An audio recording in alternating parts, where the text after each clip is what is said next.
All right, let me start this thing here.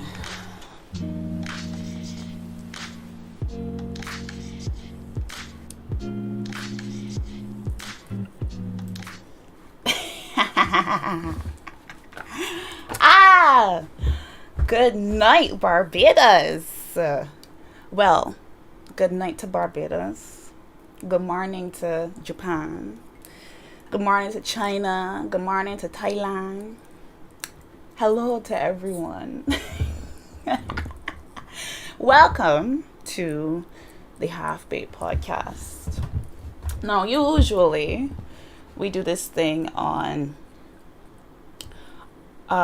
mornings for you, for my Barbadians. But this time around, a girl was tired. She was tired. She was only getting 3 hours of sleep per day and shit, thanks to work and other commitments. So when she saw that there was an opportunity to get 10 hours, she took that shit. I'm sorry, but I'm here now. So who is she? Who am I? I am Jules. You could call me Sass. You could call me whatever the fuck you want, so long as you respect me. Okay? That is all that I ask from the people. Respect. Because I love me. And all the other pleasantries that I give to myself. Now, we are on the Half Baked Podcast today. As I said, we usually do this shit a little earlier, but rest is important. Let me tell you. If y'all thought y'all was more important than rest, very funny. Whenever you need that shit, you take it. I don't care what commitments. There's no such thing as commitments. I mean, there are such things as commitments. Yes, we are adults here. But, it's only you at the end of the day. It's only you that exists. I mean, in terms of feeling, in terms of, this is my hand. This isn't anyone else's hand. This is your hand. This is your body. And you have to listen to it. You're the only person who can. So when your body says, listen, I can't do this shit, then you need to commit to that. Anyhow, today we got a lot to talk about. We got a lot to talk about, especially coming off of the previous podcast where I had a special guest on. Oh, what a special guest. A special guest. I don't even know where to begin. I don't know where to start. But I would prefer to start there. I prefer to start with what happened last week. And if you had tuned into the after talk, so what happened after the interview? So for context, there was an interview. I had an interview with someone who gained a lot of traction recently and was on everyone's thoughts, everyone's mind, and was being talked about because of the conversation that they started. So, the person is someone called Lou the Bayesian. Not Louis the Bayesian, Lou the Bayesian. And I had what was the word? I basically went to him after seeing like what he wanted to do for the YouTube partner program. So that was his whole thing. The conversation that he started was a YouTube partner program. I love what it was that he was doing, because I think that the YouTube partner program is something that everyone can benefit from in Barbados specifically.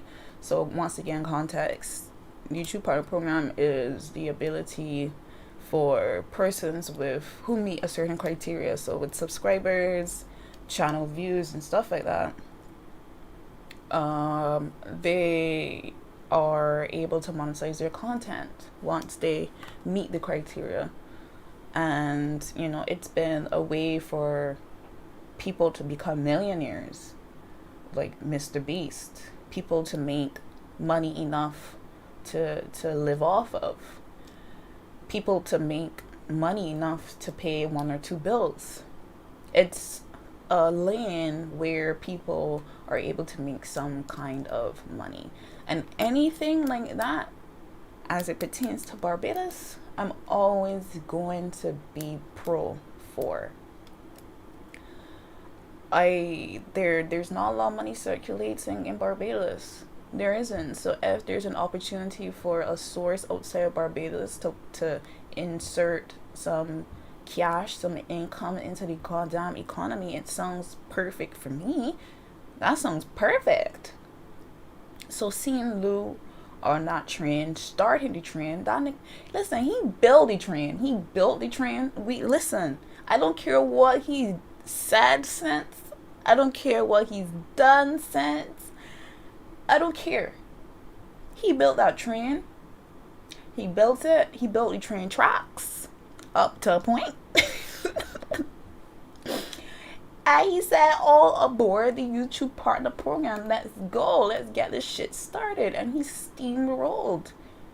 So I have to give him credit where that's concerned. Now, I'm not saying no one else said anything as it pertains to the YouTube partner program, but Lou made y'all talk about it. It's something that I didn't think about. It's something that I knew was a thing. And just seeing it, maybe in my youth, I wanted to be on it. Maybe, I don't know.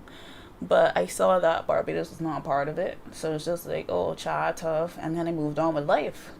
I think a lot of people took that route. Lou saw it and was like, oh, no, this is a problem. This is a problem. So in that regard, huge amount of respect for that little nigga.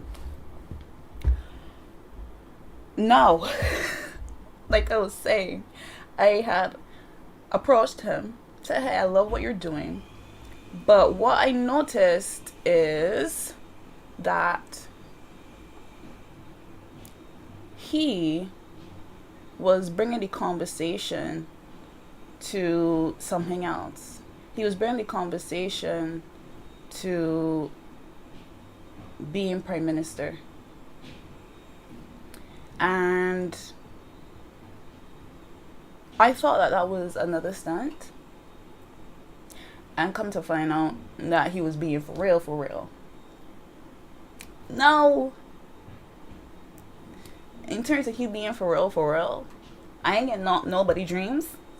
if you want to be prime minister, babes, do what you gotta do, I suppose. That's a dream, that's a hope. So I'm not gonna squish that shit. But the conversation then moving from the YouTube partner program was an issue for me. And that's when I approached Lou. Now, Lou said that he wanted to clear up everything as it pertains to whether he is for a YouTube partner program or whether he is for prime minister. And I was happy about that. And offered him to come on my podcast and get his shit off. And I treated it as a kind of interview.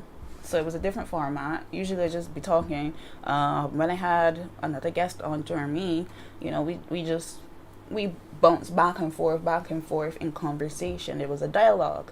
But here it was an interview, and I had given Lou the questions beforehand, days beforehand.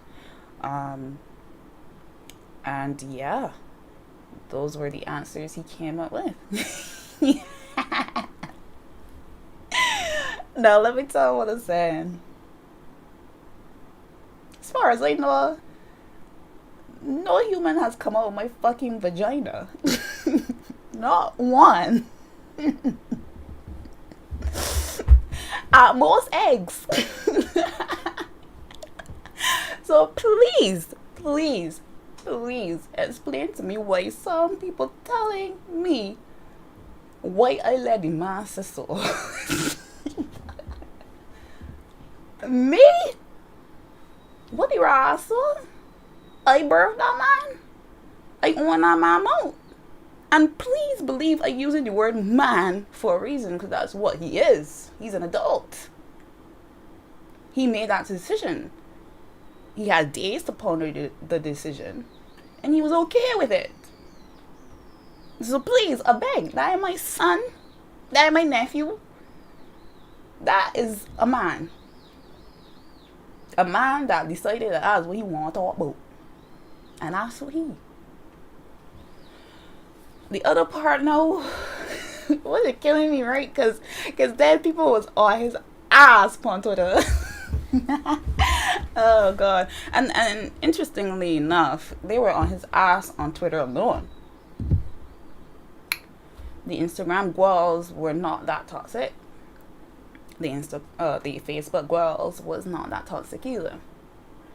And based on experience from Lou himself, and I can't speak for him, but he has told me that on the ground, in person, people aren't toxic to him. People help him. So, I mean, but anyway, once I saw what was going on, I was like, okay. And again, for context, I live 13 hours ahead. So when I wake up, 9 times out of 10, I just wake up to bare cunt on Beijing Twitter. And I just wake up in a time where hours have passed since the cunt happened. So then addressing it don't so matter. It don't matter. But still. So what I saw was, I didn't even get the full story. What I saw was people was getting on his ass. And you know what? Based on the clip, I totally understand it. Because what you saying that he's a man. He's an adult. If that's what he want to do, that suit him. But as it pertains to the YouTube partner program, as it pertains to being prime minister, that information was very much not necessary, in my opinion. And it seems that way for a lot of people as well. But what I did not like was the fact that Sweet Boy had so much to say. It was a 2-hour conversation. So he addressed so many other things. He addressed the YouTube partner program, what significance it has on him and his future. Why does he even want to do it? What is this film industry situation that he's on about? And so many other things. what is this prime minister thing? What does it mean? We talked a lot on many different topics, and many different topics that a lot of people said were their concerns. But of course, in comparison to the actual clip that people decided to focus in on, well, all that other information don't matter anymore. And it's interesting that, people said what their concerns were as it pertains to Lou being the face of this, in terms of his kind of motivations behind YouTube and all that jazz. And the clip rightfully was clipped. The clip was rightfully created by whoever, because it was absurd. But at the same time, everything else that was a concern, no one cared about. I just find that shit interesting. I don't know what to tell now, but on Twitter, I was like, okay, a lot is happening here. So I decided to say, hey, like, I understand why people are upset with this clip. It was absurd. I could understand why it's gone viral. But it was a 2-hour conversation. So right now, I'm creating clips about everything else that was a concern for the people. And I was doing that. I was creating clips. If anyone has ever created videos, anything like that, editing, that shit takes forever. And let me break it down. I work a full-time job, and I have other commitments. There are other things that I do. So that means that at most, there's 3 other things that I manage as well as a full-time job. I don't want to get into those other things. But now I have to carve out time for video editing. And that takes a while. Right?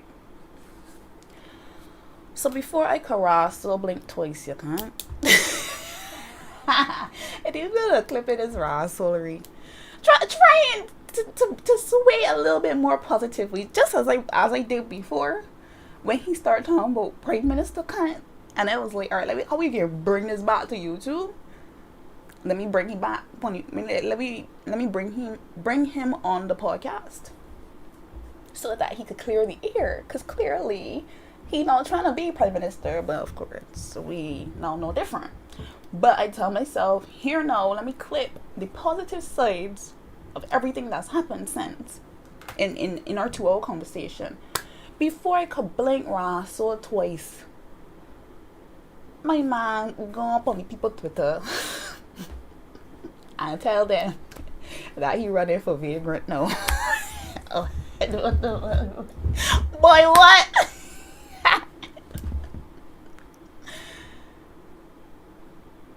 Be for real. You for true?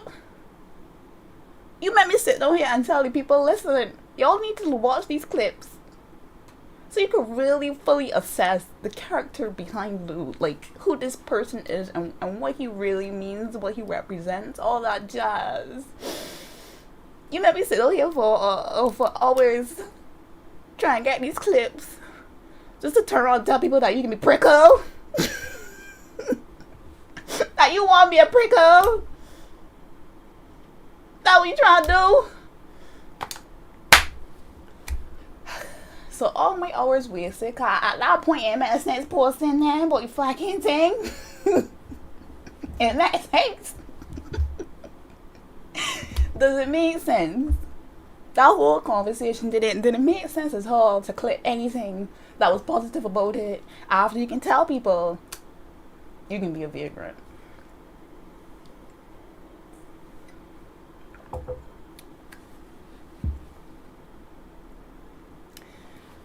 Now, the reason why I'm laughing is because, well, for one, it is absurd And in terms of my experience, it's just like, whoa. I don't even know what to say. But I am not and have not ever laughed at Lou. After in every part of this, in every aspect of this. So the first video that I posted where he was on the podium and I wore Veronica my wig. And I wore Veronica my wig. And I was like, what is happening here? That was vetted by him. I made a video and I showed it to him and I asked for his permission to post it. I made sure that he understood that I was not laughing at him, that I was kind of curating all the opinions and thoughts that I've seen on Twitter, that I've seen or I've heard from people based on the podium incident. And I just kind of put it all together in that video and asked all the questions that people were asking. And I showed it to him and he said he loved it. Now, bearing in mind at this point in time, I didn't know about Lou and, for lack of a better word, how much this meant for him as an individual looking for fame. I thought that all of it was being steeped in the YouTube partner program. I thought all of it was going to be steered back to the YouTube partner program. After I posted that video, he was really happy about how much traction it gained. After we did the podcast, right after I asked him if he was okay, I asked him if he still wanted it up, and he said yes to both. I checked him days later, asked him how he's doing. Don't mind how toxic everyone is. Don't necessarily use that to define who you are, or don't feel bad. You know, these are just people are hypercritical on Twitter for some reason. Don't take it too hard. And he wasn't. Then the vagrant thing happened, and once again I asked what's happening. So I just say all of that to say that I don't know who has reached out to Lou. I don't know if anyone who has been criticizing him has actually sat down and tried to listen, to try to help, and all that jazz. All I know is that at no point in time was my angle of a negative one.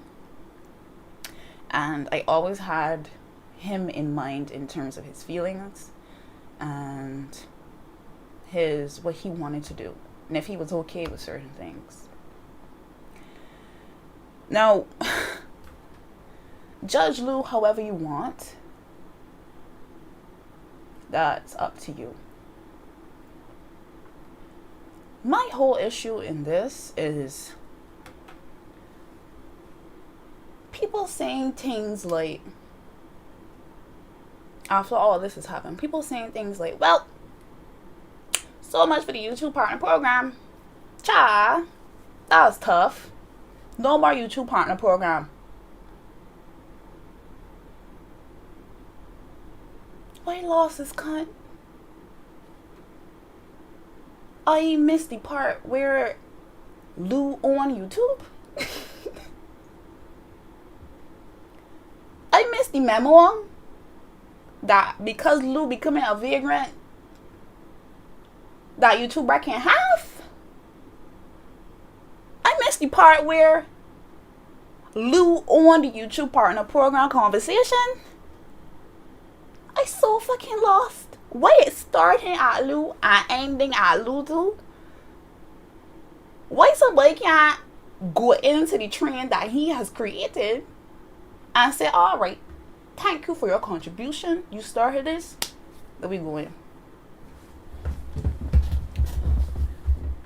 I lost his cunt. Let's be clear here. Lou had zero Twitter. He has zero social media presence. None. He did not have an Instagram. He did not have a YouTube channel. He did not have a Twitter. He did not have Facebook. He did not have anything. And this is the competition that he was able to create off of nothing. By seeing people with thousands of followers, with so much influence, talking about, yeah boy, YouTube partner program day. Well, if you can say so, it can die. The fuck?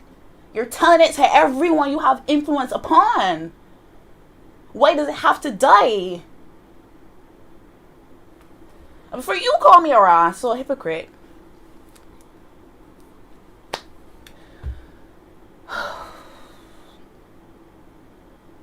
I've been working on something. I've been in conversation. I've been trying. But one is raw human being. Two, I got far too million raw commitments. Three, I don't live in Barbados. And that time frame makes everything difficult. And I'm not on the ground. I'm not on the ground to be able to say, let's do A, B, C, or D. This is a team effort. This is something that has to be a team situation. But if everybody can just attach this thing to Lou and watch it die out and help contribute to it dying, what's gonna happen?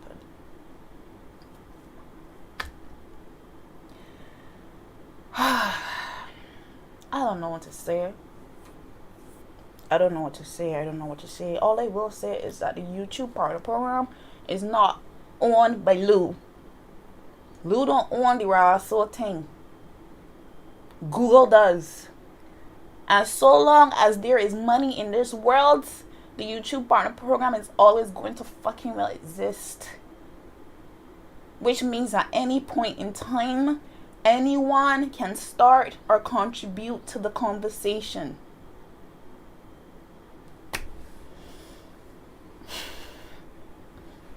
So, if anyone would like to reach out to me and we create a team, that's great.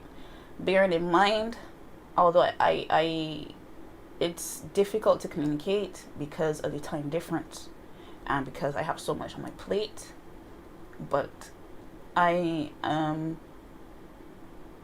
serious. But I'm not gonna lie, I'm burnt the fuck out. I burnt out by this whole situation. And I think that's why I needed that 12-hour rest that I had last night. Your morning. Because it was just too much. Everything was too much. And I'm just one person. So if there's anyone that would like to help. And I mean, don't just be talking. Because y'all just love to talk. That's one thing about Barbadians.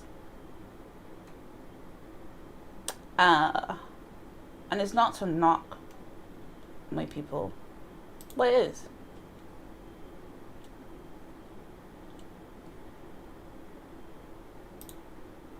Y'all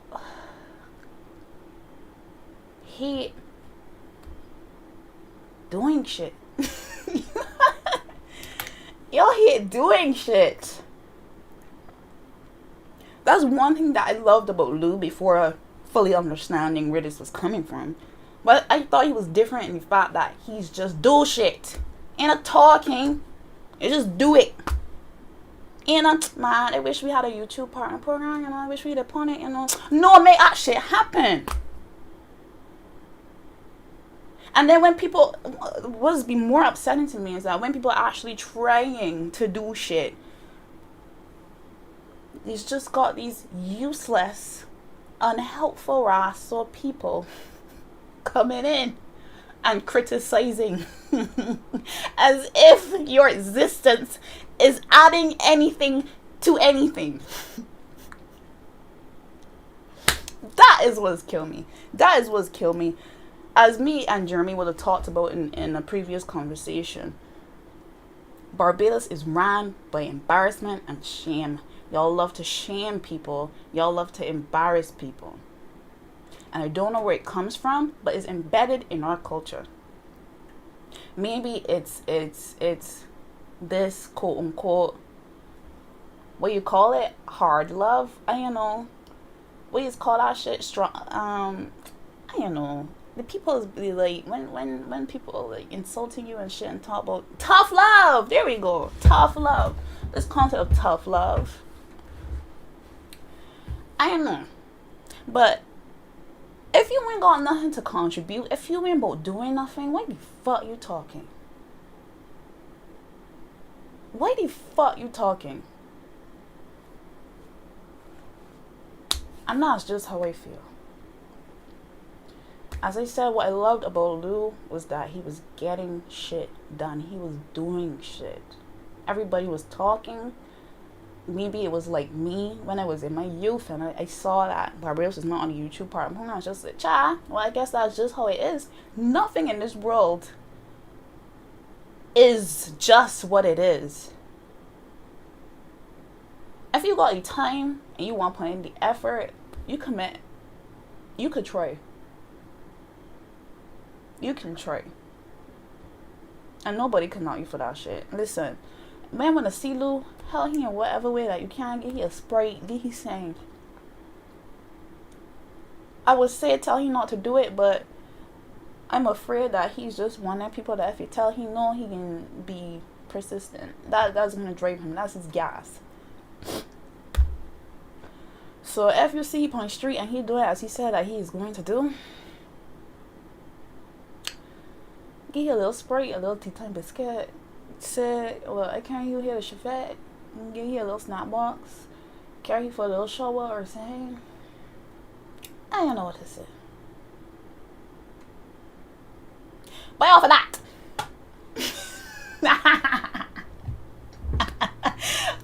I'm washing my hands. I'm not that boy's mother. I can't tell him what to do. Even if it was his mother, he's a grown ass man. Well, he's young. He is young. He's young. I don't like to use these arbitrary numbers, 20, 21. He's young. And I can't assess the man.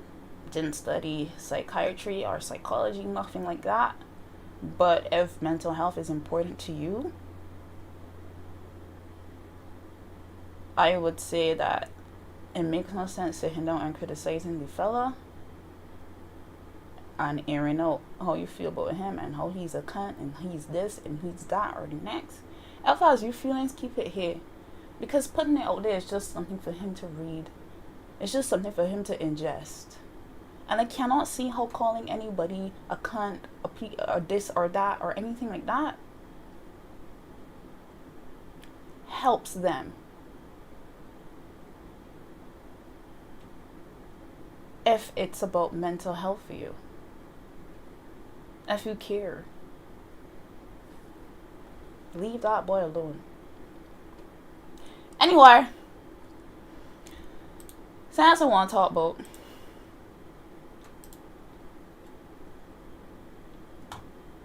Don't call me no fucking Auntie Saskia. I know I'm kidding. Do not call me no Auntie Saskia. Only is 6 now. Jesus Christ. Look, my brothers and my sisters need to stop. All these 6 people in this world could call me auntie. Period. Now, I want to talk about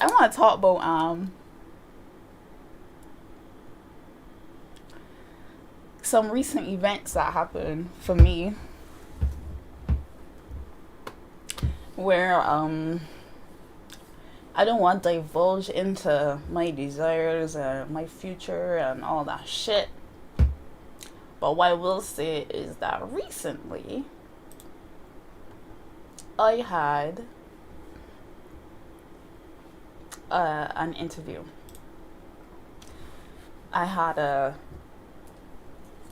job interview.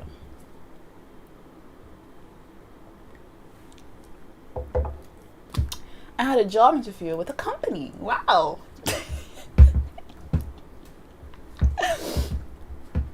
I had a job interview with a company in Barbados.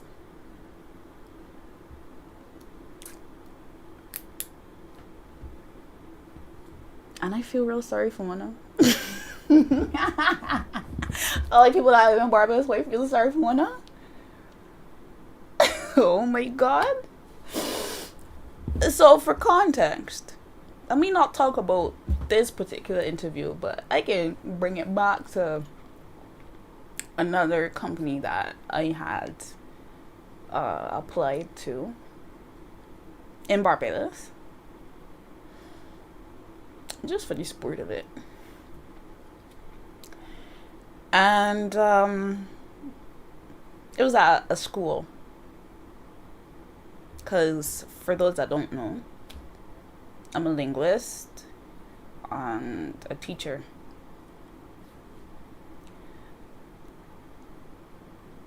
I had applied to a school and I said specifically in my email that I am not currently in the country, and that if you were open to it, I would be more than willing to have an online interview, an online meeting where we can talk about my needs, your needs, the institution's needs. Crystal fucking clear. I'm not in Barbados. Tell me why. Couple days pass and I open my inbox and I see an email from said company saying in the title, "We'd love to talk."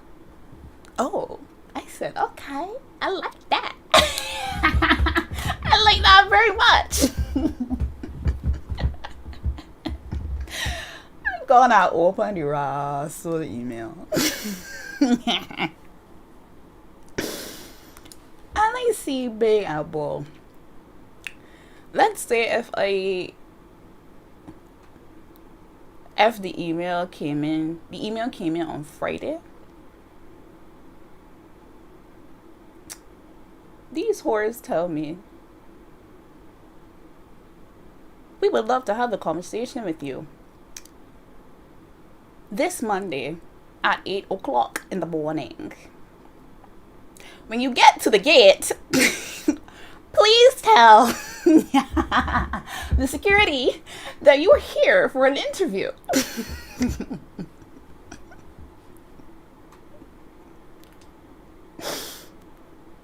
I'm sorry, there's a lot to unpack here. There's a lot to unpack in that email.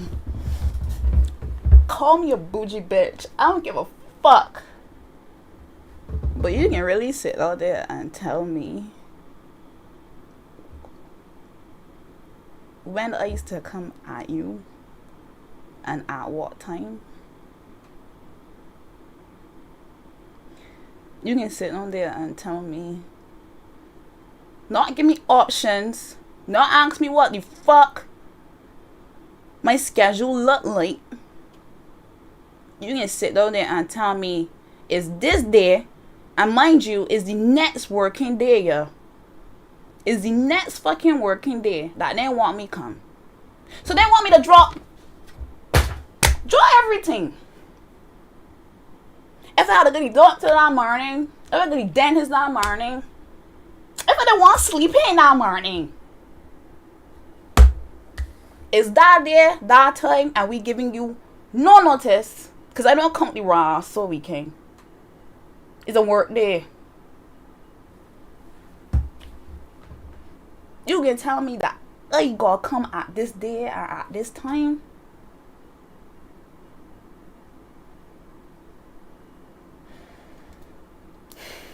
And now he's a grown fucking adult, yeah. Now, you might tell me once again that I being bougie and I being too choosy and this and that and next, but that is audacity right there. And we can get into it. The second part, the obvious part, the most fucked up part of it all, the sportiest. What I can sit down and tell you right there, crystal fucking clear in my application and email that I'm not in fucking Barbados, so I ain't get cross anywhere to go to a fucking gate and tell a fucking security guard that I come in here for a fucking interview. That make any fucking sense?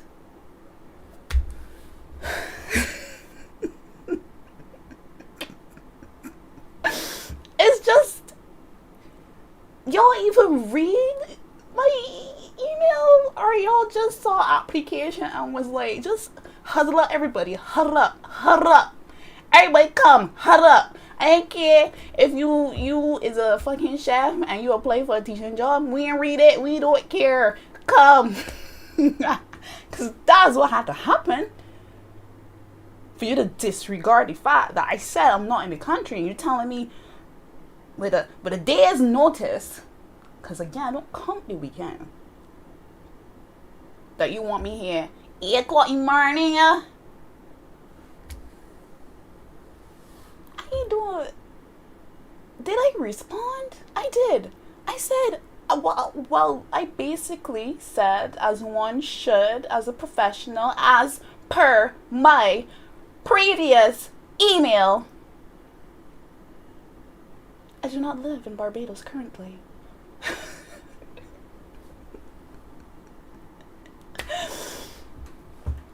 And what did I get, darling? What did I get after that? Nothing's at rest. And that's what I got. I never got a response since. Because why would they?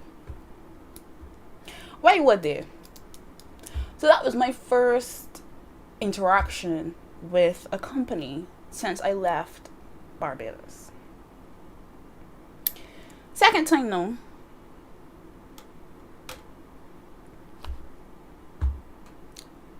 was another company. I said that I'm a linguist and a teacher. I also have a background in marketing. I studied marketing and I worked in marketing for a pretty big company. I can't say the name. It would not be good for me to divulge any information.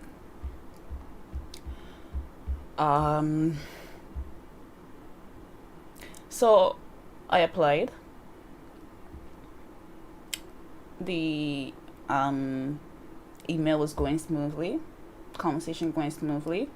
I explained I am, they asked me to call them from a local number. Let me tell you something, I ain't calling me. You know what my phone bill is? Not for us, so I calling nobody out this fucking country that I live in. So I tell them, sorry, but obviously in a more professional way, I won't be able to call you. However, and I said why, because I'm not in the island. However, I'm more than open to a Zoom meeting or something like that. And they were accommodating. So I was like, okay, I see you, Barbados. All right, maybe it was just that school. That school was just garbage. Because, I mean, we just come out of COVID. You can't tell me that you don't have access to any online resources to facilitate a meeting. So, yeah, that school was just ass. As it pertains to this company, everything was going smoothly. I loved it. I was like, okay, they're accommodating. And I take note of these things because, they're very important. If a company completely disregards a piece of information that you gave them, sorry, that tells you what kind of culture that is. That's a culture that doesn't care about the individual.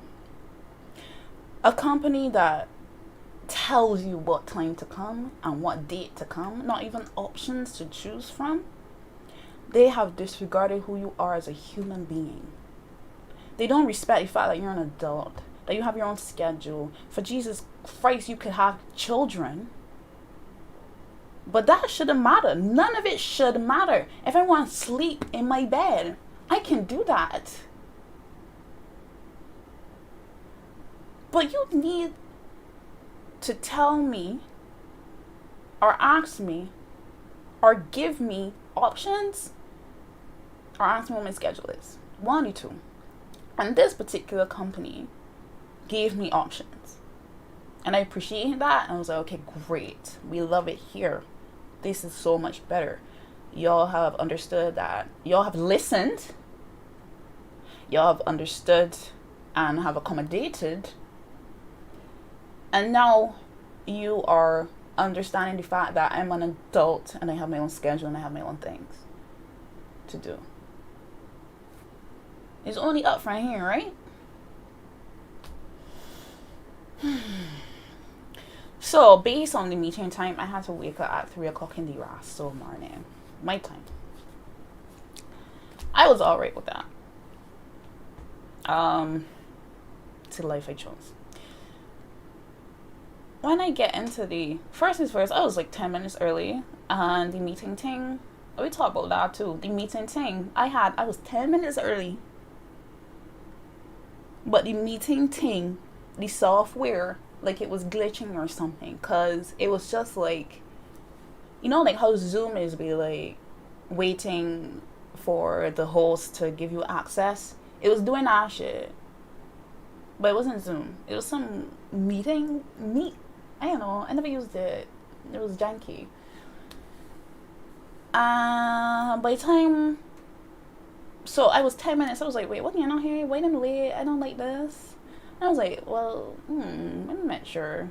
So then I left and then came back and realized that the software was just janky. And it was me who was quote unquote late. So when I came in, I was like, oh, I'm sorry, the software was acting up. I don't know what was happening, but yeah, I'm sorry about that. But I was 10 minutes, I was waiting outside, figuratively speaking. And the software was just saying loading. When I get in, everybody that was in that blasted meeting was miserable as Ross. So everybody is miserable. Oh my god. I'm not gonna go into who participants were. I mean, I don't even want to give the gender either. But Jesus Christ.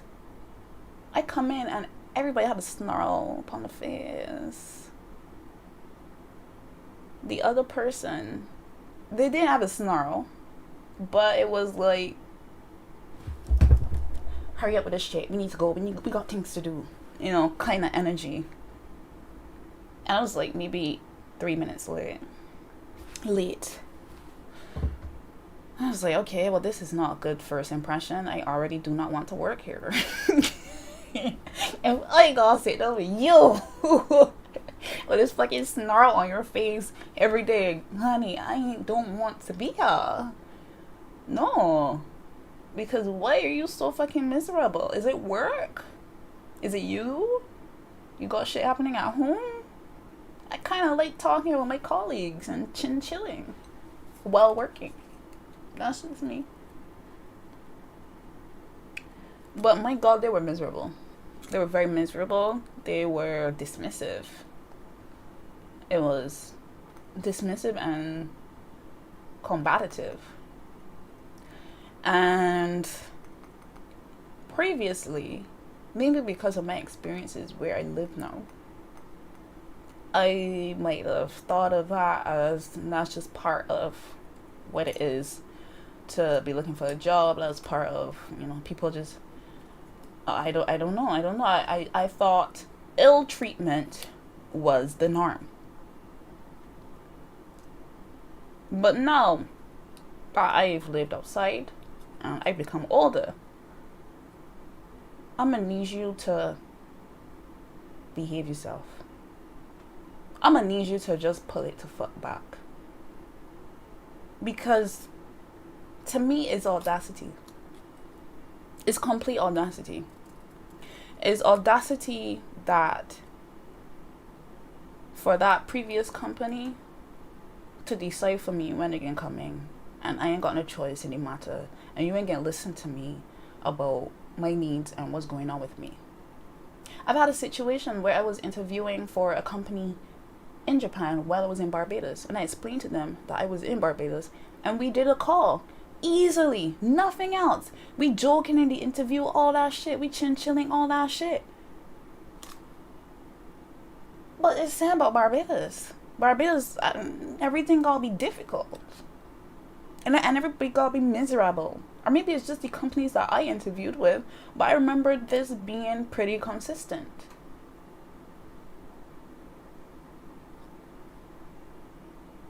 And to me, as I said, it's a matter of audacity. It is a matter of these companies. There is a culture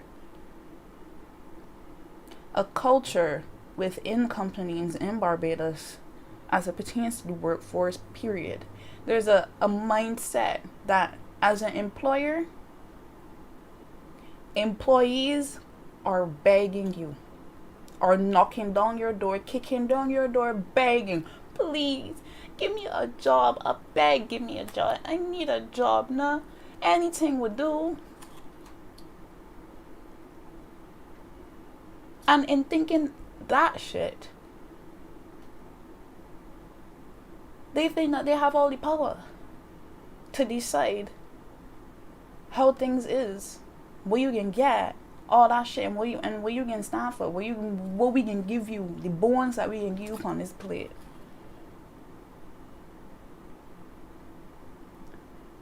There's no reason to be so fucking miserable. Cause what do you, honestly? And please, don't get it twisted. You need your fucking employees as much as we need you. And not even really that much, to be honest, because we got choices. You stuck as the employer. That's you fucking business. You got to stand with it, whether it sink or it stays afloat. We can left at any fucking time we want. Do not get it twisted. I know the job market is ass in Barbados, and that's why people take this kind of treatment. But please don't be gaslit. And please don't think that this is what it just is supposed to be. These employers got a lot of fucking audacity. They really do. And you know what is in the audacity of even the salary. Where I live, every company by law has to show what the salary range is. Every company has to show what the salary range is. If there's a company that does not show it, you know that company must can't stand far from them.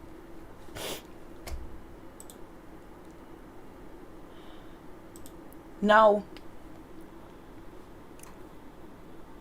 in other countries, I'm not sure about the UK's legislation or anything like that, but I know that a lot of companies show what the salary range is.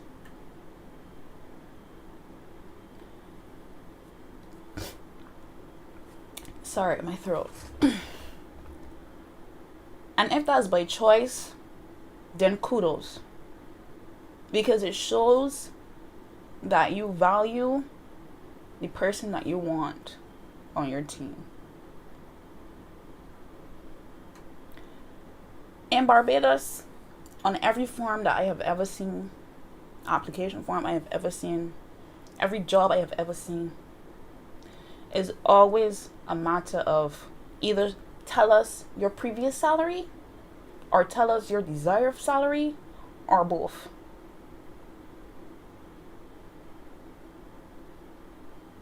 Man, why? Why I gotta tell you what I used to get paid? And why is that factoring into how much money you want to give me? You ask me what my desired salary is in hopes, begging hopes that I undersell myself. And you can 100% give me the figure that I tell when I want, if it lower than what the actual salary range is. Let's understand here. Every HR, every position has a salary range in Barbados. Every position has a salary range in Barbados. You don't go into the interview and say, I want $4,000 a month, and the salary range is 1,000 to 2,000, and they say, all right, fine, we can give you 4,000. That don't work. It don't happen. It just don't happen. They got a salary range. If you will say the rate, then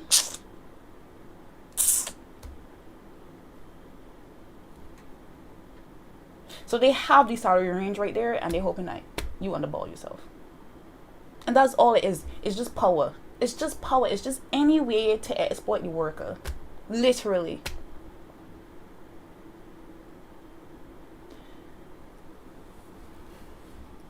When they asked me my desired salary, I said that benefits are to be considered as well. Benefits and allowances are to be considered as well. Ain't just about salary, honey. We will talk about that in the interview. What the fuck? To be clear, over here, in addition to my salary, I am paid my transportation fees, everything that it takes for me to go to work or to go to any work-related event. I'm also paid housing allowance.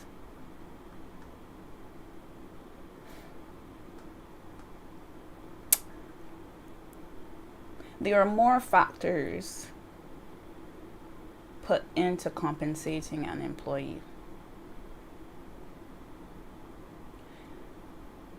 I would say that when you're looking for a job, I understand that. Are you speaking from a privileged position? I don't live in Barbados. I know what it was like. It took me a year or so to get a job while I was in Barbados.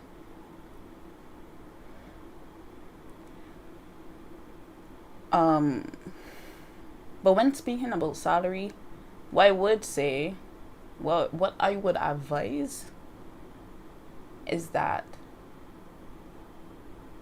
it's not just salary. It's not just salary in the salary conversation that needs to be considered. You're being paid a certain amount. Do they even consider how expensive gas is? I know some people work from home and what's not because of the COVID situation, but I do know that for whatever reason, companies want to go back to this place of normalcy. I assuming that it has to do with renting office space, and it has to do with landlords being landlords, and they want their spaces to be used. But beyond that, gas expensive is cunt in Barbados. Public transportation expensive in Barbados. So it's like, if I have to go out of my way to come at you in order to work, you should compensate me for that. That is a cost. That is a loss that is coming out of my salary. And it's something that I cannot choose. I have to come at you. And in coming at you, there's a consequence. I'm losing money. You should compensate me for that. The salary conversation is not just about salary. Talk about what it is that you want. Talk about vacation days. That transportation thing is so important. I feel like every company should compensate you for having to spend money to come at them. No, them must see in, because everybody live at the mother and the father. They must see ain't one paying the housing allowance and whatever have you. But I would say ask about that shit too. And if you got the balls, I don't see nothing wrong with the question. When they ask you, well, how much you want to be paid, ask them, well, how much you willing to give me? How much you willing to give me? Because you got the paper right there in front of you. This is not a negotiation. If you gave me the salary range, that was a true negotiation right there. I deserve this amount at the spectrum here because of this, that, and the next, and the fifth that I contribute, or the qualifications that I have, or the skills that I have. That is a real negotiation. But if you can sit on there and be like, so tell us your desired salary. That's not a negotiation. If them or you ask about it, get them a really high figure. A really high figure. Way above what you want. What you want. I mean, Nick, what the fuck? Not even me desired salary. What the fuck? I want $1 million, bitch. The fuck? What desired salary what? Like that matter. My desires matter? I want to be a billionaire. No what? You can give me it? No. But give me the fucking salary range then, your ass. This piss me off. Cause what are you talking about? Desired salary. But anyhow, get them way more. Then they can tell you that's not possible. Then you said, what is possible? Or you said, well, no, don't talk about not. When they says not possible, said, well, let's negotiate it. I got this and that and the next and the next. Da da da da da da da. This is why I add to the table. And this is why I think I should be compensated. Now again, I'm speaking from a place of privilege. I get it. When I was in Barbados, it took me a year to find a job. And I punched by anything. And employers know that shit. But at the very least, talk about the benefits or allowances. I think at the very least, what should be injected into your salary is a transportation allowance.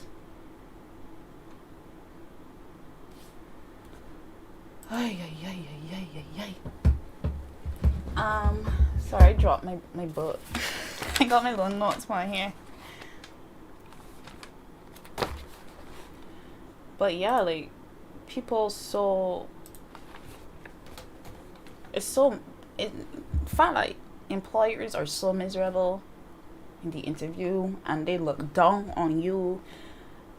There's a serious disconnect. The relationship between employer and employee in Barbados is extremely toxic. Off rip. My own experience, when they completely disregarded what I said in terms of not being in Barbados and telling me to come to the interview, like them about to pay for my plane ticket. Whether it's coming into the interview and the people being dismissive or rude or miserable, whether it's asking shit like desired salary, just tell me the salary range. But all of it is to exploit. One last thing that I want to talk about on this topic too, that had me beat bad is raw sore. You may have me sore beat. I can't even explain it. You man had me so beat because it was the audacity for me. I don't know what the laws is in Barbados. I really need to research this shit because this can't be for real. This can't be for real. And I wonder if this also contributed to the toxicity of the interview itself. But before I get there, I now remember a point I wanted to make. Listen. To be honest, I don't work in with HR. This might be really bad advice. Or maybe not. But when them ask you for your previous salary from previous work positions, who can fact check that?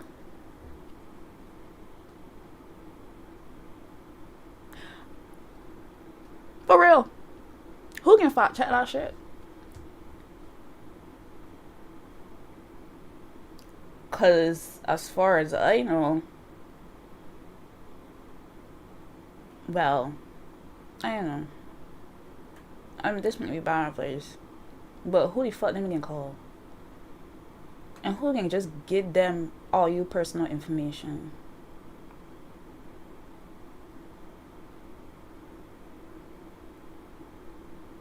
If you get my gist, I don't see what you need to say exactly. What is that you need to say as it pertains to your previous salary? If it's going to go into how much you deserve, which is fucked up, I would say go high. I would say go high. I would say go high. You don't owe these fuckers the truth. Them ask you all these fucking they sick asking you for all this information and then factoring. So wait, if I was a merchandiser and then I went and got my degree, what the fuck me being a merchandiser had to do anything? If I was making $200 a week, so now you can give me $250 because it's a little more than what I had before, so we can just disregard the qualifications that I got. Why all of that being factored in is ridiculous. Somebody fact check me. If the whores calling this place and that place to find out what your previous salary was, and they actually giving out your information,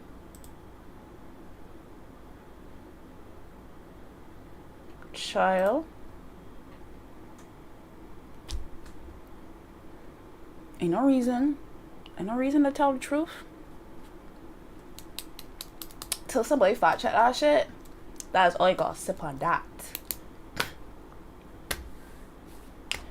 What's the other thing here now? Right, the audacity of this same company here that I had a good experience with.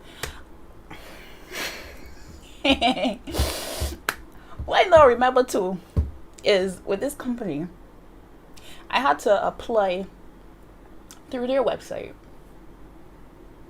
where they asked me for all of my previous work experience.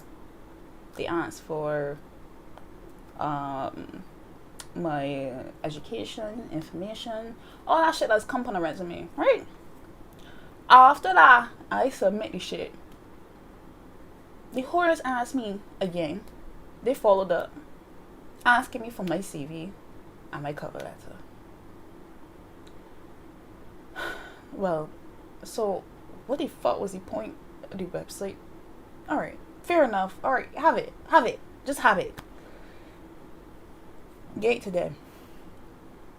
Tell me why days before the actual interview, them follow up again, asking me to fill out a RASO form. I go and open the form, and them asking me for the same fucking information that they would have gotten from the website and from my resume or CV. You're making me go through this 1, 2, 3 times? What was the point of that? What was the point of any of it? I guess it's to help. You probably want it on your online database. Then you want it in a file, in a physical file, I guess. And then you want it for this particular part of the department that prefer the information formatted on in this particular application. Be Jesus Christ, boy, you gotta make it my job. What going on in at you workplace? Ain't got nothing to do with me. Well, it does got everything to do with me, cause I want to work there. But that there too. Well, you give me all this extra shit to do for you. You making me go through all this shit for what? But I have to do things 3 times back to back. Ask you for the same exact information that you would have gotten the first time. Again, this toxic relationship between employer and employee. We could do it, but make her do it.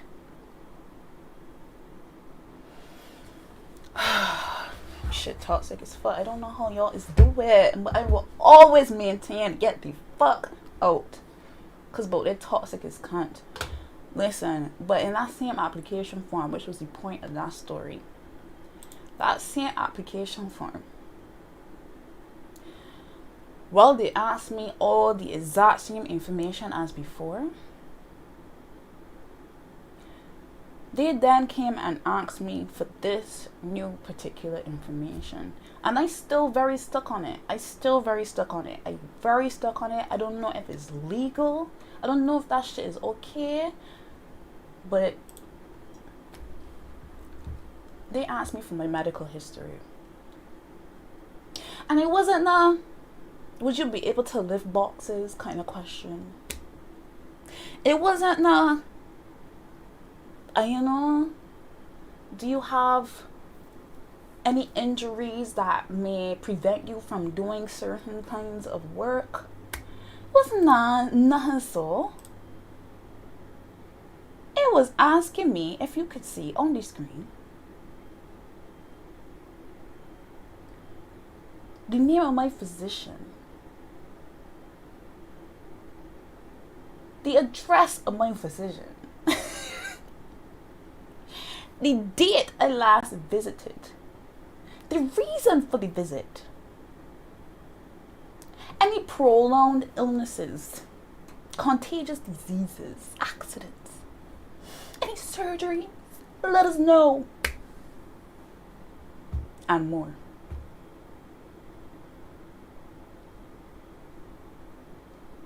Something about this can't be legal. This shit legal? Somebody get in the chat and tell me if this shit legal. I could understand trying to figure out if like physically or someone I am okay to do the job. But now you asking me who my doctor is. You asking me all this information. You asking me about prolonged illnesses. And I ain't even put you payroll. Well, I so lost. If I put down all that information, cause you know me, I ain't putting on one raw. So how you see it there is how I left it there. Cause you know when you ask me all these fucking questions, I ain't got nothing to do with you. What are you really sitting on here and trying to tell me?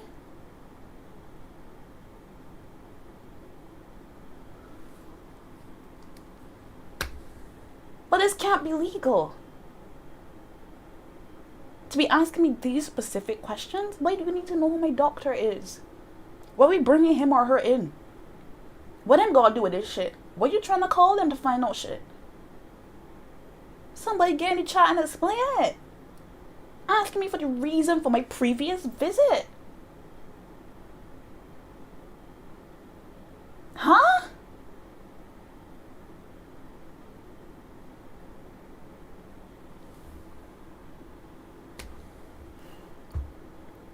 I've had application forms ask me certain information as it pertains to my health. Nothing this invasive.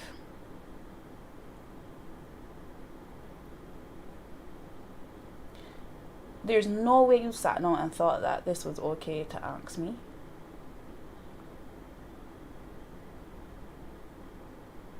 To me, it's just audacity. This shit is audacity.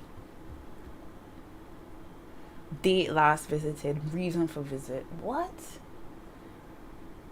Any prolonged illnesses. I am not on your payroll, so what was gonna happen when I interview with you? Are you tell me, man, nah, get it good? We ain't getting not one raw sorting. So now you just know all my business?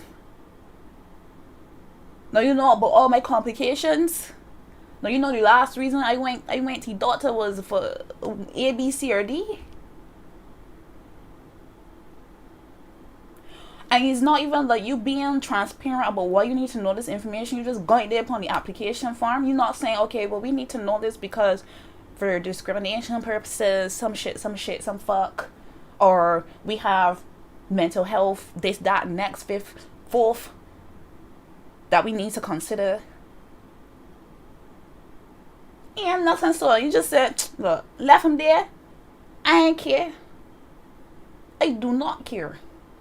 You gotta accept this. I ain't gonna accept one raw, so I probably ain't even get a fucking job at like very good with a lit. Cause ain't no way, ain't no fucking way.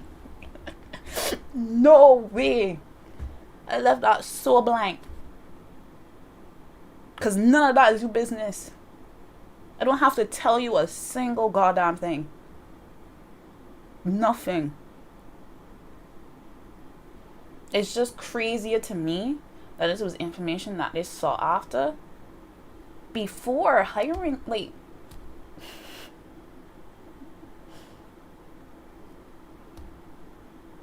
I don't get it. I don't get it. If I got cancer, I supposed to put that on? Down your business? Because chances are you can use it against me. You can say, oh, well, she might draw no day. She might draw no day, boy. Let me not her. She need somebody that can stand in for another 10 years.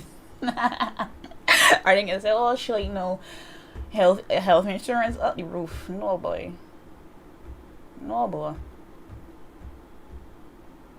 What if I had complications such as HIV, AIDS? No HR, no that. I haven't get her yet. We have to say, oh, right. Oh, no. We don't want she boat here, boy. She might spread it. Ignorance. Foolishness. I don't know what you're doing with that information. Why would I give it to you? I'm not even employed at your company. When I don't get the job, if I don't get the job, then what? You don't have all of this information. And if you could ask me previous salary, huh? If you could ask me what my previous salary is, and let's say, for the sake of saying that you could actually get all that information, I do not feel secure. Let's say you went and called my previous employer and answered them, yeah, we interviewed with Saskia. We interviewed with Jules. Yeah, we just want to know what the salary is, what the salary was. And then just give you that information willy-nilly? Oh, no. Something about that is not okay. No, you asking me for my medical history? And specifics. Specifics. Not even general assessment to see if I could, if something may have, I don't know. I don't even know what the reason for that shit is. Whatever it is that I fucking well got, I still gonna make money. Cause y'all ain't about to give me food. Cause my back break. Y'all ain't about to pay me. Nobody can pay me. We live in capitalism. What pay what? Why would I willingly tell you that I cannot, that I may or may not be able to function? I know you fucking business. Give me my fucking money. So at the discretion of you, you can decide for me based on my medical history if I could do this or not. Listen, anytime y'all see this shit, disregard it. That's none of their business. Something about it it don't rub me the right way. Is one thing, like, it's one thing to have the audacity to just to see if you fit for the job. Because I just get questions like that too. Did you have any issues with mental health in the past? That ain't no you rise to a business. Because you know you can use it against me. You can say, oh, well, she can't be fit for the job. All them doing that for is to see if they want to hire you or not. Don't put nothing in there. You want to keep me unemployed while they dealing with these issues? Like, go eat. Ma'am, sir, I still gotta fucking eat. The world don't stop because I got these issues. I still got bills to pay. I got food to buy for my family. It's just audacity for me from these employers. Whether it's you deciding for me if I got time for you. Or whether it's, I don't care what your situation is right now. I want you to come down here immediately. We are all humans. I'm tired of using the point of, what if I had kids? It don't matter if I had kids. Because once again, if I want to use my time to dig it. If I want to use my time, I was going to say wild. Y'all know me, I so wild shit. If I want to use my time though, to lie down in my bed. If I want to use my time to watch Netflix. If I want to use my time to wake up in a fit. That's my time. What it and what? And a day in advance. Sickness is a sickness that these employers got, and I feel sorry for one of Barbadians. I do, because they know how much power they have and they abuse it. There's no reason for that medical history part of the form to exist. One. And when you tell me about an interview, you better fucking well ask me what my schedule is, or give me options. Options is like low tier, but it's acceptable. You better fucking well ask me what my schedule is. Because we both humans and we both need each other. And I will forever argue that you need me more than I need your ass. Because I can leave at any fucking time. As an employer, you are stuck with that shit whether it sinks or it stays afloat. So you better treat me nice. You better compensate me. And you better respect me as a human.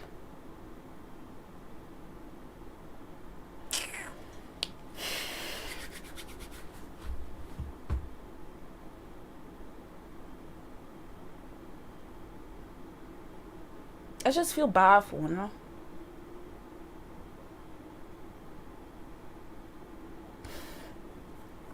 I feel bad. But once again, just take from this.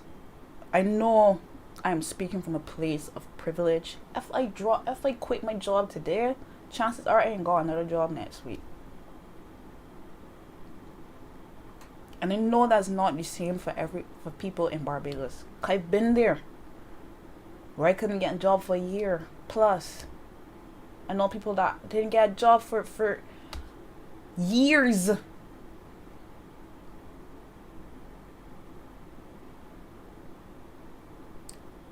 But in terms of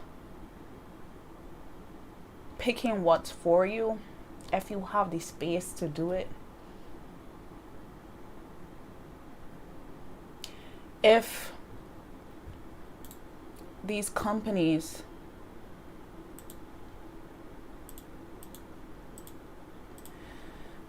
say some shit like, you have to come in at this time, this is when the interview is. Complete disregard of the human being. They don't care for you as an individual. They don't care for you as an individual.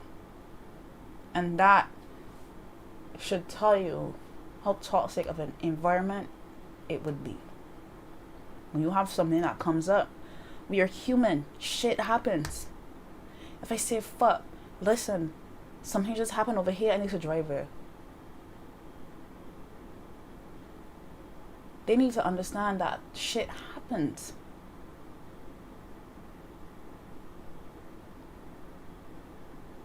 So if they are telling you that you need to come in at this time, that time, instead of asking you when you are available or trying to accommodate your schedule, that should tell you everything that you need to know. No company is ever going to say, hi, I am toxic. Very much like a human, very much like in dating, very much in like friends, all that shit. You can't wait for people to say, hi, I'm toxic, I'm not going to treat you well. You have to look at things. You have to ask questions, assess, and be like, alright, based on that, I know that this shit is beer cunt. If them telling you that this is the date and the time that you gotta come in for an interview, but don't ask you what your schedule is, get out. Don't waste no fucking time. Don't waste no time. It's toxic. 1, 2. Turn to salary.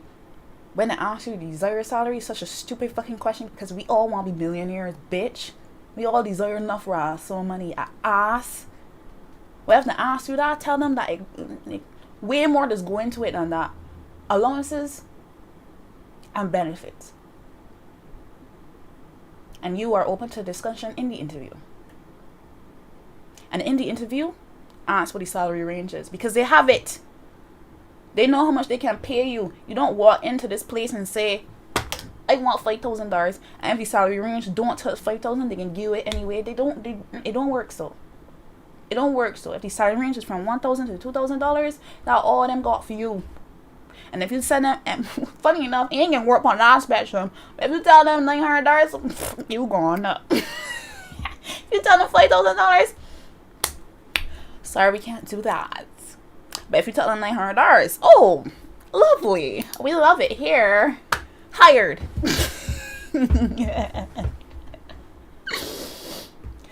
So I would say to ask what the salary range is. Ask what the salary range is. If you got balls, do it.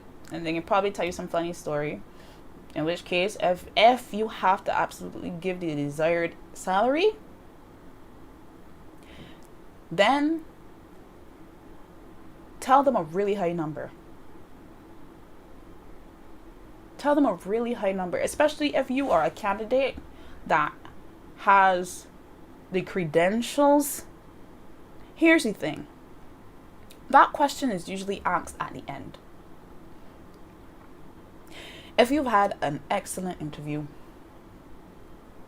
and you have told them, and they see that you have your credentials, that you have a degree, you have the experience, whatever have you. If you are an excellent candidate, that question should not make them say, oh, we can't hire this person. That is not going to be the first thing that they think. If you say something outrageous like $5,000, they're not going to be like, well, it's nice talking to you, goodbye. They're not going to do that. They're going to be like, I wish we could do that, but da, da, da, da, da, da, da. They can try to sway you to come down. And perhaps in not being able to be swayed, then it's going to break down. But now you have the opportunity to ask what the salary is. Don't be afraid. Don't be afraid. It would not cut off communication like that unless it's just complete and utter audacity. And let me tell you, if a question like that causes them to say, all right, we done here, then that's a terrible that's a terrible workplace to be in. That's a terrible workplace to be in. You don't want to be in there. If they're open to communication and negotiation, great. And that should do it.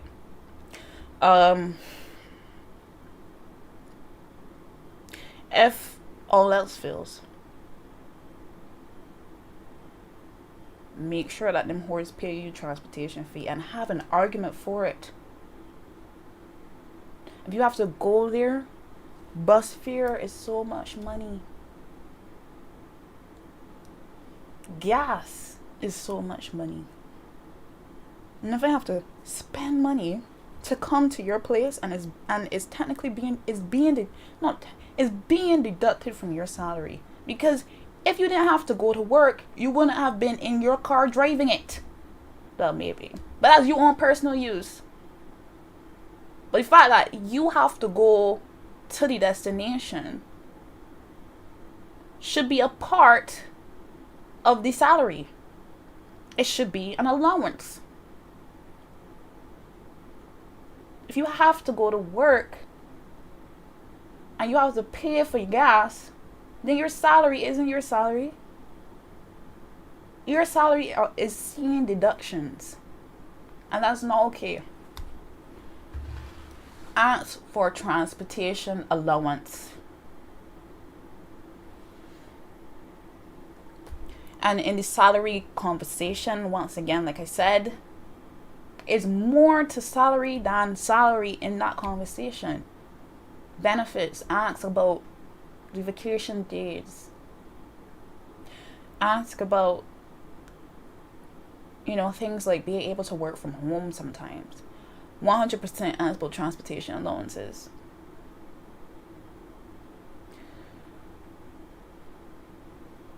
And just many other things. Whatever you want. Lunch. Ask about it. Just ask. Nothing wrong with asking. Trust me, nothing is wrong with asking. When you give the desired salary, don't just say $5,000 either. I beg. Don't just say $5,000. That's another thing. Don't just say $5,000. Don't give a 000 figure. Give a 5,320. Give a $6,243.12. Because it shows that you calculate and you put thought into it. Even if you didn't, you could just give any figure. But a figure that is not conventionally like $2,000, $3,000, $2,500. Go above it. Or go into it more. 2,532. Then you'd be like, where you come from in this figure? Then you say, well, based on my expenses, which I've had to budget, this is what I will need based upon my budget. You could go into it if you want. I always suggest not too much details. But yeah, there's a lot of audacity. Just be mindful of toxic environments, because at the end of the day, you're spending half of your life in the work office. Fuck, that is depressing to hear and say, but it is what it is. Be very careful of the environment that you won't be a part of for 8 hours plus. That's gonna affect every other aspect of your life. If you need money, do what you gotta do. Disregard. Do what you have to do. But in general, be very careful. Listen to what the employers are doing. Listen to how much audacity that they have. And once again, my last point, when I'm asking you all this medical history, it's not to help you. It is not to help you. Do not fill that out. That's none of their business. None of their business. I can't believe that application form was asking me who's my physician and where I'm at and when's the last time I visit and why I went and visit. Hey, yo! Well, what illnesses I have. Most you might be asking me is what allergies I got in case it affect me at work. But I'm telling you, prior to hiring me, I know certain information can be used against me. And I do not believe that employers give a fuck enough about their employees to be secure with that information. I don't believe it. I don't believe it. I don't believe it. They can just use that shit against you. That's what I gotta say about Barbados. Listen, I tried. I don't know how y'all is do it. But I had a couple interviews and all of them were shit. The people were shit. The people did not listen. And I don't know how y'all just do it. And I wouldn't encourage you to do it. I just wouldn't. I would encourage you to fucking leave. Because if they want that audacity, you show them what that amounts to. Child.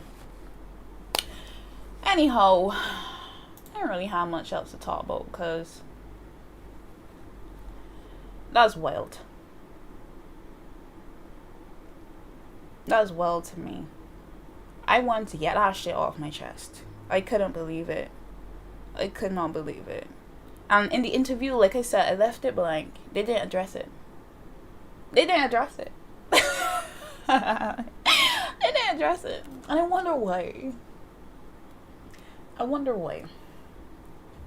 Because they probably know they fall for that shit.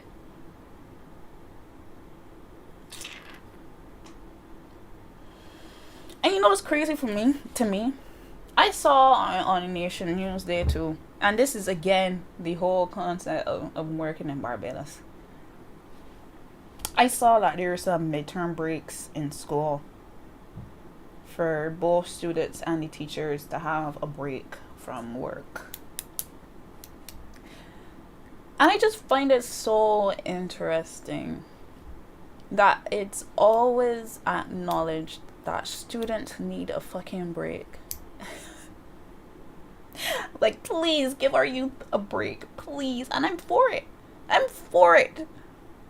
But oh, how quickly that is flushed down the fucking toilet drain as soon as you become 18 years old. Like, what even is the point? I'm starting to wonder if these concepts of summification and all that shit, if it's even really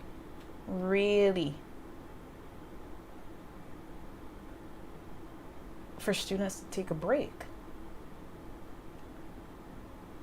I just got this feeling that there's way more to it, because that's just not how capitalism works. Capitalism does not say, please take a break.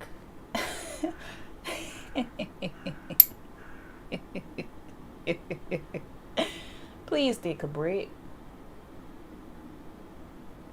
But what's funny to me is not just that, where the disparity between the worker and the student, and how the student is expected to have a break, to relax, but the worker never. I remember when I think I was still home at this point, maybe the somebody in government was talking about how there's too much bank holidays in Barbados, and that if we reduce them, we will see more capital in the economy.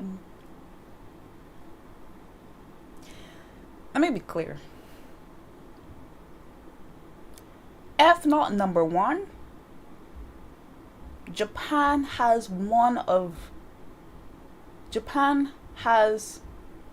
the most bank holidays in the world, if not the most. Every month, almost every month, there's at least 2 bank holidays. In one specific month, there is a week of bank holidays. And let me tell you something, them whores is work to the bone. Them is contribute to the economy very fucking good. So you telling us to rest less is a heap of fucking cunt. Because that is not a factor. Maybe, just maybe, it might got to do with the fact that all y'all is so invest in is tourism. Nothing else. Maybe that's what it got to do with, but I could be wrong.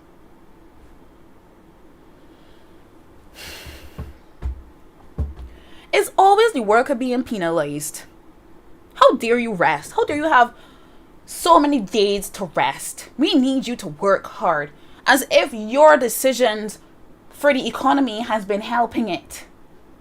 But we're not going down there. We're not going down there. We're not going down there. I back at school. I back the breaks to do with school. And how everybody can acknowledge that students need more breaks for whatever reason. Which is great. I'm always team breaks. Always. The reason why I say for some reason is because I don't think it's because it's for a break. I didn't know it is. I didn't know if it's that I didn't want the children to have more time to be in town to spend more money. I didn't know if it's that I didn't want parents to have to spend more money upon the children well upon the bread. Cause no, you gotta spend real money upon lunch and thing. I ain't sure, but I highly doubt it coming from a positive space. I can't see it. I can't, cause that's just not how society is work. But besides that, right? What's kill me about the breaks in school and how students need breaks, please, is that the people that will suffer is the ones that suffering all along. The ones that ain't got no breaks is the people that got the children.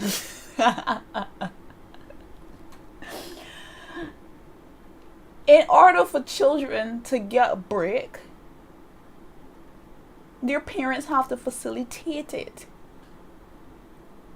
The Ministry of Education ain't giving these children a break and then putting money in the parents' hands to do something with the bread. Them ain't giving the parents time to spend with the children well upon the break. So saying gonna happen. And more lately or not is saying that I can put more burden on the workers. Whether it's financially or in terms of time. Now you gotta spend more money upon, I don't know, maybe a babysitter or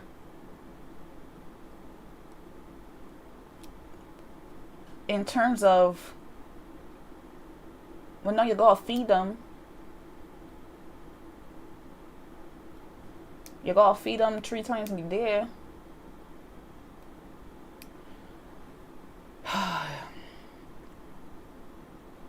You gotta put them somewhere. You gotta bring them work, or you gotta take days off. And it's not a break, because parenting is a job. I just be kind of confused because the breaks in school is just now an issue for the workers to address. And I don't quite understand why students are given breaks and then we just completely disregard that culture of taking a break when they turn 18, when they start working. I don't fucking get it. And it's why I maintain, I honestly believe that breaks, something is more to it than that. I don't know if it's a spike in money when children in at school, because now they're getting time with their friends and buying KFC and this, that, and the fucking next. So they're injecting some kind of money in the economy. I really don't know, but I highly doubt, I 100% doubt it got anything to do with school children taking a break.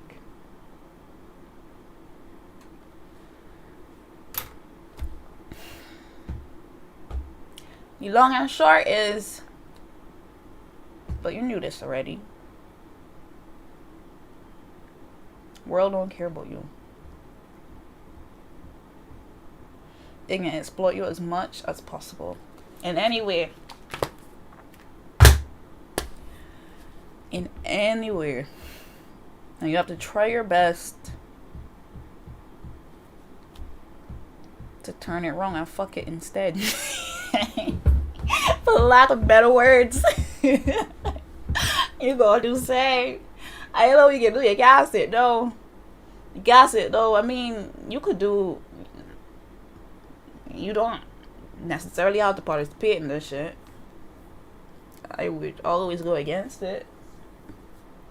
But so long as you participating in society, that's just the way it is. Let me not go too deep into, you know me, I could rattle on about capitalism all fucking day. But that's what I wanted to address. I wanted to address the last podcast that happened. We addressed that shit. The new developments with Lou. Once again, leave him alone. If you ain't got nothing nice to offer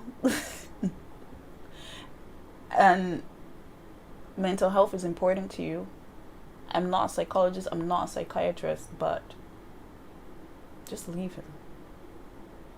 Leave him. If you don't have anything nice to say, just don't say shit. Don't. As it pertains to working in Barbados, I had my taste of it recently. I feel sorry for you. I gave y'all my 1-2 trees, what you should think, what you should consider in terms of like the salary conversation, in terms of spotting toxic behavior. Yeah. And then finally, well, school and this concept of breaks in school. I'm not going to even address. People don't care. People just don't care. That's what you need to take from shit. People don't care. People don't care as a collective, but you need to find the individuals that do. That's what I gotta say on that shit. I ain't got nothing else to say. I better start my day and probably go for a hike. But yeah. Thanks so much for tuning in, everyone. And yeah, have a great week. Thanks for tuning in to the Have Baked podcast.